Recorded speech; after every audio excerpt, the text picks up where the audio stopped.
Health tips நேயர்கள் அனைவருக்கும் வணக்கங்க.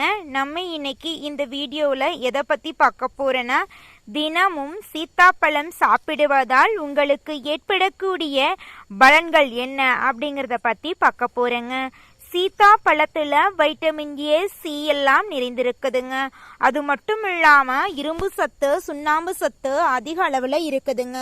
சொல்ல போனால் சின்ன வயசில் இருக்கிறவங்களுக்கும் சரிங்க, பெரிய வயசில் இருக்கிறவங்களுக்கும் சரி, நகத்தில் வெள்ளை கலர் மாதிரி கோடு தெரியுங்க. நம்ம நகத்தில் தெரியும். நம்மளாம் சொல்லுவோம், அந்த காலத்துலலாம் சொல்லுவாங்க, கொக்கு பூ போட்டு போயிடுச்சு அந்த மாதிரிலாம் சொல்லுவாங்க. அதெல்லாம் சும்மா கட்டுக்கதை தாங்க. அது நம்மளுக்கு சுண்ணாம்பு சத்து இல்லாததால ஏற்படுதுங்க. அது மட்டும் இல்லாமல் நம்மளுடைய காலில் தோல் உரியும் பாருங்க, அதுவும் சுண்ணாம்பு சத்து குறைபாட்டினால தாங்க ஏற்படுது. இந்த நோய்களை எல்லாம் எதிர்த்து போராட நம்மளுக்கு உதவக்கூடிய பழம்னு பார்த்தா அது நம்மளுடைய சீத்தாப்பழங்க. இப்போ தாங்க அந்த பழம் இந்த பழம்னு புதுசாக ஸ்ட்ராபெரி அது இதுன்னு வந்துச்சு. நம்மளுடைய பழங்காலத்தில் இந்தியாவில் இருக்கக்கூடிய பழம்னு பார்த்தா சீத்தாப்பழமும் முக்கிய பங்கு வகிக்குதுங்க. இப்போதாங்க மரத்தை கொண்டாந்து மரம் நடுவோம், மழை பெறுவோம்னு நம்ம கடையில் போயிட்டு ஒரு மரத்தை கொண்டாந்து வைக்கிறோம். ஆனால் அந்த காலத்துலலாம் அப்படியெல்லாம் கிடையாதுங்க.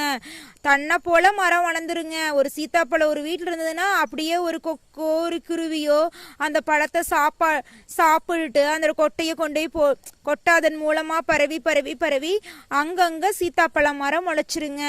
நம்மளுக்கு இந்த காலத்தில் அந்த காலத்தில் நம்ம சாப்பிட்ட பழங்களே நம்ம நோயை எதிர்க்கக்கூடிய சக்தியாக இருந்தது அப்படிங்கிறத இந்த காலத்துல, இந்த களி உலகத்துல, இந்த 2025 நம்மளுக்கு நோய் நொடிகள் வரும்போது தாங்க நம்மளுக்கே தெரியுது.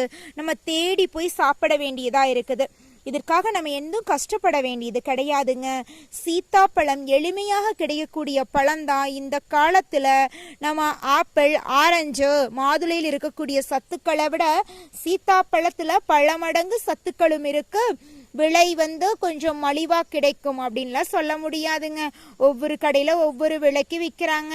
முடிஞ்ச அளவுக்கு நம்ம வீட்டில் மரத்தை வச்சு வளர்த்திக்கலாம். முடியாதவங்க, டவுனில் இருக்கிறவங்க ஏதோ நம்மளுக்கு கிடைக்கிற ஒரு பழத்தை வாங்கி சாப்பிட்லாம். என்னங்க பண்ணுறது, களி உலகத்தில் வாழ்ந்துக்கிட்டு இருக்கோம். வாழணும் அப்படின்னா சாப்பிட்டு தாங்க ஆகணும். நம்மளை உடம்பு ஆரோக்கியமாக வச்சுக்கணும். எதுக்கோ செலவு பண்ணுறோம், ஆடம்பர செலவு பண்ணுறோம்.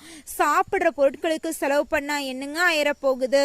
சீத்தாப்பழத்தை உங்கள் உடல் நலத்தில் சேர்த்திக்கோங்க. உங்களுடைய உடல் நலம் சீராக இருக்குங்க. அடுத்த வீடியோ பதிவில் வேற ஒரு டிப்ஸில் சந்திப்போம். நன்றி, வணக்கம் நேயர்களே.